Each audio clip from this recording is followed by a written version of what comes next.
पति के एक बट के पत्र में, बट वृक्ष के पत्ते में भगवान श्री कृष्ण लेटे हुए हैं और दोनों हाथों से उन्होंने अपने पैर के अंगूठे को पकड़ा हुआ है, अपने मुंह में लिए हुए हैं और सृष्टि जल में समाहित हो गई। बोलिए मत्स्य भगवान की।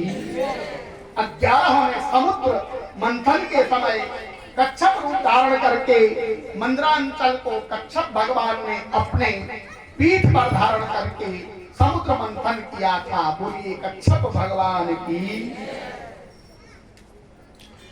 हमारे ठाकुर साहब का भी बहुत बहुत अभिनंदन। रोज आपको भी आगे सेवा में उपस्थित रहना है सदैव। बोलिए श्रीमद् भागवत महापुराण की। इस प्रकार से जो कि सौभाग्य होता है जो लोग जिन लोगों का घर मंदिर के सामने होता है, इससे बड़ी बात क्या हो सकती है। गंगा किनारे रहने वाले अगर नहाए नहीं भी तो पुण्य तो मिलेगा ही भाई, दर्शन करने मात्र से। इतना बड़ा पुण्य कम है क्या। गंगा में के किनारे रहने वाले कौन से रोज नहाने वाले हैं, वो तो देख देख के ही तर जाते हैं। बोलिए गंगा मैया की। तो इस प्रकार से बराह भगवान ने 12वें अवतार में भगवान नरसिंह रूप धारण किया। किसके लिए। भक्त प्रहलाद के लिए भगवान के नरसिंह रूप धारण किया। बोलिए नरसिंह भगवान की।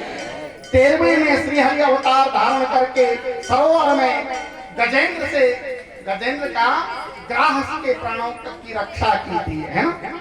आपने कथा श्रवण की होगी। गजेंद्र की ग्राह मगरमच्छ से प्राणों की रक्षा की थी। इस रूप में श्री हरि अवतार धारण किया भगवान ने। बोलिए श्री हरि भगवान की। देखिए 14वां जो अवतार है वो वामन भगवान का है। भगवान ने दैत्यराज बलि से 3 पग पृथ्वी नापने के बहाने सारा ब्रह्मांड नाप दिया, यहाँ तक कि बलि को भी नाप दिया। बोलिए वामन भगवान की। सज्जनों, भगवान का जो 15वां अवतार है, समुद्र से धन्वंतरी भगवान ने अवतार लेकर के संसार में आयुर्वेद की शिक्षा दी। जो भी आयुर्वेद है आजकल आप लोगों के पास जो औषधि लेते हैं, आप जितने प्रकार की औषधियां, जितने प्रकार के उपचार हैं, सब आयुर्वेद धन्वंतरी भगवान की कृपा है। बोलिए धन्वंतरी भगवान की। 16वां अवतार भगवान ने जमदग्नि के यहाँ परशुराम के रूप में लिया। और जब क्षत्रिय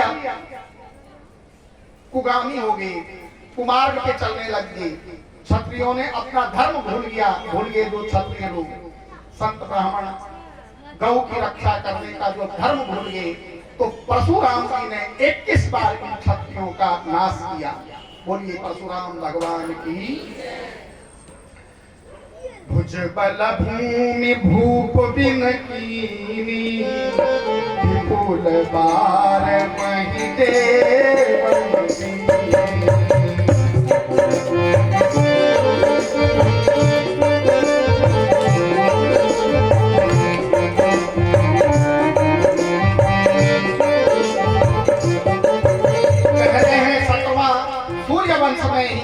श्री राम जी महाराज के कह रहे हैं, सूर्य वंश में दशरथ जी के यहाँ, महाराज दशरथ जी के यहाँ भगवान ने राम रूप में अवतार ग्रहण किया और रावण आदि दैत्यों का वध करके इस भूधरा को व्यवस्थित करके भगवान स्वधाम को गए।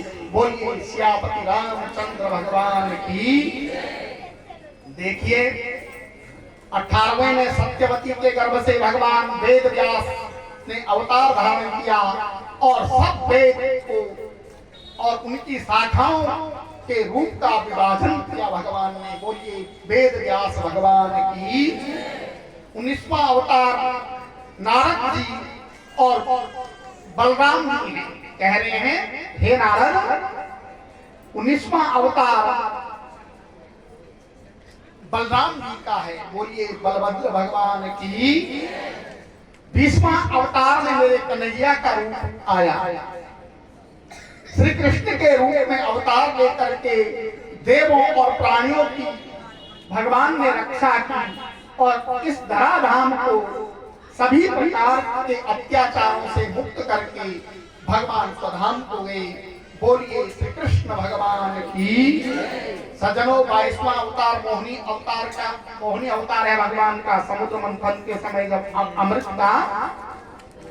अमृत रस का समाधान करने के लिए भगवान ने अवतार लिया। बोलिए मोहिनी भगवान की। 23वां अवतार भगवान हंस भगवान का है। बोलिए हंस भगवान की। और भगवान सज्जनों 24वें अवतार में कल्कि भगवान का अब कलयुग में अवतार होगा। कलयुग के अंत में कल्कि भगवान के रूप में अवतार लेकर के दुष्टों का नाश करेंगे। पृथ्वी पर सत्य की प्रतिष्ठा करके सारा समाज तीर्थमय हो जाएगा, मंगलमय बनाएंगे। बोलिए कल्कि भगवान की। तो सज्जनों आज की कथा आप लोगों ने अवतारों की कथा सुनी है और अवतारों की कथा श्रवण करके सभी प्रकार के दुख दूर हो जाते हैं और भगवान की भक्ति प्राप्त होती है। बोलिए श्रीमद् भागवत महापुराण की। भगवान की भक्ति ही सच्चा सुख देने वाली है। इसलिए भगवान की भक्ति कलयुग में कहा है कि जितना कथा श्रवण से प्राप्त नहीं हो सकता है, कथा का मूल का ज्ञान होना चाहिए और भक्ति के द्वारा भगवान का कीर्तन होना चाहिए। सच्चा तू करतार है, सबका पालनहार है, सबको तेरा आसरा, सुखों का भंडार है।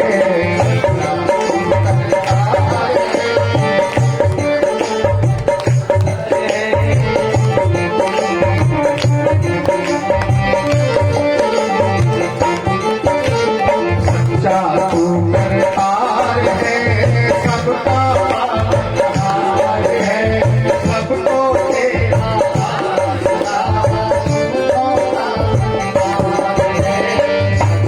तेरा आसरा, सुखों का भंडार है।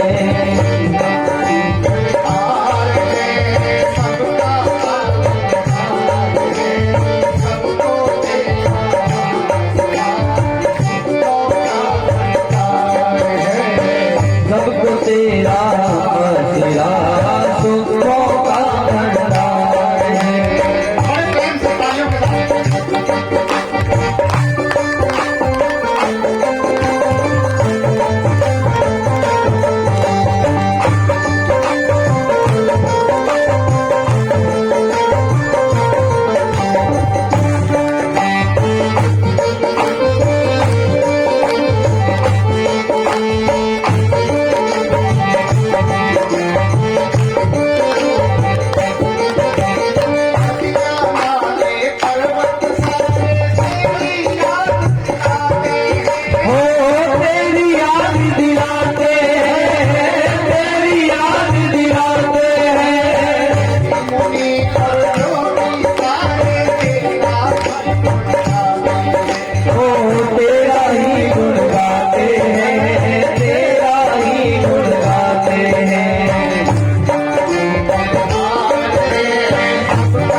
सबको तेरा आसरा, सुखों का भंडार है।